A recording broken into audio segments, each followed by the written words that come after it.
Salut à tous, c'est TechPC, j'espère que vous allez bien, moi en tout cas ça va nickel. Dans cette vidéo je vais vous montrer comment installer IPFire et le configurer pour créer notre propre routeur. Donc IPFire c'est basé sur Linux from scratch. Il consiste à créer notre propre routeur Firewall. Il est destiné à des particuliers comme des professionnels. Nous aujourd'hui on va simplement l'utiliser en tant que particulier et ça va vraiment être très basique. IPFire bien sûr est très facile d'utilisation. Il est ce qu'on appelle clé en main. On ne se prend pas la tête comme on peut retrouver sur d'autres distributions de Linux comme Alma sur Debian, car oui, on peut transformer n'importe quelle distribution Linux en routeur.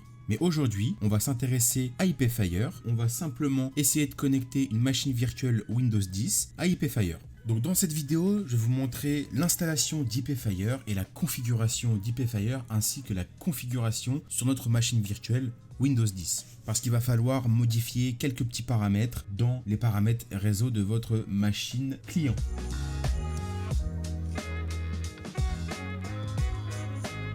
Alors pour ce faire, moi je vais utiliser VMware Workstation, la version 17. Donc ça marche aussi sur VirtualBox, enfin en fait tous les hyperviseurs que vous pouvez retrouver. Donc on va tout de suite installer IPFire, donc nouvelle machine. Voilà, next. On va choisir une ISO. Bien sûr, vous pouvez retrouver l'ISO d'IPFire soit sur notre Discord qui sera en description. D'ailleurs, je vous invite à nous rejoindre. On vient de créer un Discord communautaire. Alors n'hésitez pas à venir, ça ferait extrêmement plaisir. Mais il sera sinon disponible aussi sur le site officiel qui sera également en description. Donc moi j'ai installé deux versions, donc la full core et la core. Alors full core et core, c'est tout simplement qu'il n'y aura pas de partie graphique. Donc là c'est la version 2.27, donc une ancienne version, et ici la version 2.29. Peut-être qu'il y a une 2.30 ou 31 qui est sortie, mais je ne suis pas au courant. Donc moi je vais prendre ma version la plus récente. Donc next, ensuite ici on la laisse en Debian. Ici on met le nom qu'on veut. Moi je vais l'appeler Fire 2, voilà tout simplement. Ici on va choisir sa localisation, donc moi j'ai des dossiers bien particuliers, je vous invite à faire de même. Ici on va faire créer un nouveau dossier, on va l'appeler IPFire 2, pareil, créer nouveau, hop, next. Ici 20 Go c'est beaucoup trop, hein. On peut largement lui mettre que 10, mais voire que 5. De mémoire je crois qu'il faut minimum 4 Go, et de toute façon vous allez voir qu'on va pas installer grand chose dessus, donc mettez 10, c'est pas mal. Ensuite ici custom hardware, on peut laisser à 2 Go voire 4 si jamais vous avez peur, moi je laisse à 2, et on fait finish. Donc voilà, donc notre IPFire vient de se créer, il n'est pas encore installé. Juste avant de l'installer, on va faire un clic droit dessus, settings. Ici, donc on va lui mettre en bridgehead. Donc bridgehead, c'est quoi? Ça consiste, pour ceux qui ne savent pas, c'est bridgehead, ça veut dire pont, ça veut dire accès par pont. Clairement, votre connexion que vous avez sur votre machine physique, donc votre machine, moi c'est Windows 11 pour ma part, et bien ma connexion sera mise en accès par pont, ce qui va permettre à IPFire de pouvoir se connecter à ma vraie connexion. Mais on va lui rajouter une autre carte réseau qui elle sera en host only. Donc tout ça on va le programmer, vous inquiétez pas. Donc là vous faites OK, vous refaites un settings, et ici donc là il est passé en bridgehead automatique, vous faites add, et là vous ajoutez une nouvelle carte réseau, finish, etc. Et ici vous allez vous mettre en custom. Moi j'ai au préalablement créé une host only que j'ai appelée IPFire, mais je vais vous montrer comment en créer une. Alors vous inquiétez pas, ici je vais faire cancel, je vais fermer ça. Donc vous allez dans edit, Visual Network Editor, vous faites change settings. Voilà, vous acceptez les paramètres. Voilà. Donc, vous n'allez pas avoir celle-là. Ça, c'est moi qui l'ai créée. Je vous invite ici à mettre en bridgehead. Bien sûr, vous la mettez sur votre carte réseau, pas en automatique, parce que ça crée beaucoup trop de problèmes en automatique. Donc, vous prenez bien votre carte réseau. Ensuite, vous faites OK. Et pour créer, c'est la host only, pardon, vous faites add network. Moi, je vais en recréer une avec vous. On va se la mettre sur la VNet 17. OK. Ici, on ne veut pas utiliser le DHCP local, donc on désactive. Vous faites un rename et là vous l'appelez IP Fire, enfin vous l'appelez comme vous voulez, hein, clairement. Voilà, IP Fire. Donc ici pas besoin de toucher à ça vu que du coup on n'accepte pas d'utiliser le DHCP de base. Et après vous attendez, c'est en train de créer le host only. OK, et voici. Donc voilà, donc là déjà vous avez fait une grande partie de la manip. Le reste ça va pas être très compliqué.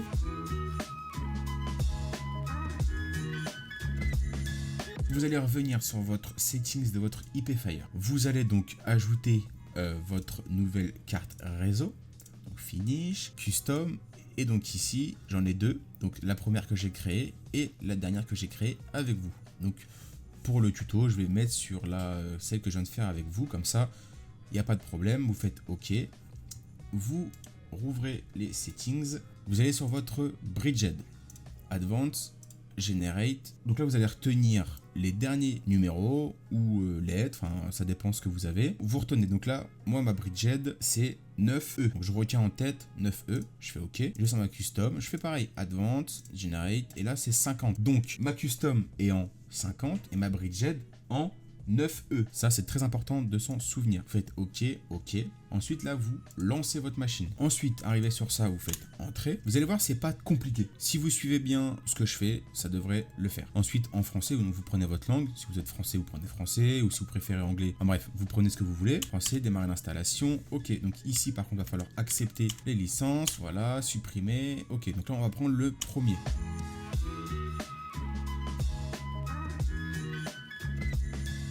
Un redémarrage. OK. Entrée. Et donc ici, vous allez choisir votre langue. Donc moi, c'est français, donc FR. Ensuite, votre fuseau horaire. Bon, bah, moi, c'est Europe Berlin. Ici, on touche à rien. Donc entrée, entrée. On n'a pas de local domain. Si vous en avez un, bah, mettez-le. Mais moi, j'en ai pas. Ici, donc pour le mot de passe de route, vous allez mettre un mot de passe que vous allez vous en souvenir. Alors, ne vous inquiétez pas, c'est normal que ça n'affiche pas. C'est le principe de Linux, souvent on ne voit pas les mots de passe qu'on tape pour de la sécurité. Donc là maintenant vous faites un mot de passe pour l'utilisateur lambda. Vous allez voir que de toute façon on va pas l'utiliser pour ce qu'on va faire. Ok, donc ensuite type de connexion réseau. Nous on va simplement prendre green et red. Si vous avez plus de réseau, prenez plus. Moi je prends juste green et red. Donc affectation des pilotes et des cartes. Tout à l'heure on a dit qu'il fallait retenir nos adresses MAC. Si vous vous rappelez bien, ma Bridged c'est en 9E et ma custom elle est en 50. La red, vous allez prendre votre 9E qui correspond à ma Bridged. Donc ça tout simplement, il va se connecter à votre réseau de base que vous avez sur votre ordinateur. Donc ce sera clairement votre réseau de votre distributeur internet. Et la green, ça sera bien sûr notre custom sur laquelle notre PC, enfin notre machine virtuelle, pardon, va se connecter. Voilà, une fois cela fait, vous faites terminer, configuration d'adresse. Donc la configuration de la RAID, on va se la mettre en DHCP. Donc le DHCP, pour ceux qui ne savent pas ce que c'est, je vais vous l'expliquer grossièrement. Le DHCP, c'est un serveur qui va vous distribuer automatiquement des adresses IP en fonction de votre réseau. Si vous avez un réseau en /24, donc imaginons 192.168.0.0, si c'est un /24, ça veut dire que le dernier octet sera modifiable. Le dernier octet, nous, c'est le 0. Le DHCP va trouver des adresses qui seront dans le réseau, donc de 0 à 255. Très souvent, la première adresse et la dernière sont utilisées. Donc du coup, ce sera plus du 1 à 254. Je ne vais pas rentrer trop dans les détails, mais voilà un peu le principe du DHCP. Donc nous, on va le prendre.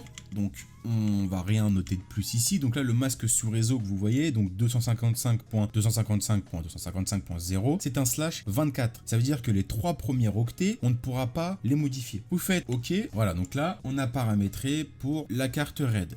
Et la green, c'est pas plus compliqué, on va tout simplement inventer un réseau. Donc nous, on va prendre l'exemple de 172.16.0.150. En masque sous réseau, on va laisser en /24. Si vous ne savez pas comment calculer votre CIDR, donc votre sous-réseau, je vous invite à soit regarder des vidéos sur YouTube pour comprendre le calcul de masque sous réseau, ou tout simplement d'aller sur internet et de mettre calculateur CIDR. Donc nous, on va faire OK, ensuite terminer et ensuite terminé. Ici, on n'active pas, donc on s'en fiche, on fait un OK, OK, et voilà. L'installation vient de se faire et on va vérifier si tout est bien dans le bon sens. Ça peut parfois être long, ne vous inquiétez pas, ça ne veut pas forcément dire que vous avez mal paramétré quelque chose. Il est tout simplement en train d'essayer de trouver justement le DHCP qui va pouvoir fournir. Voilà, donc ce fameux petit bruit veut tout simplement dire que c'est bon, il est bien connecté, et voilà. Ici, vous avez plus rien à faire sur IPFire. Maintenant, on se retrouve sur la machine virtuelle.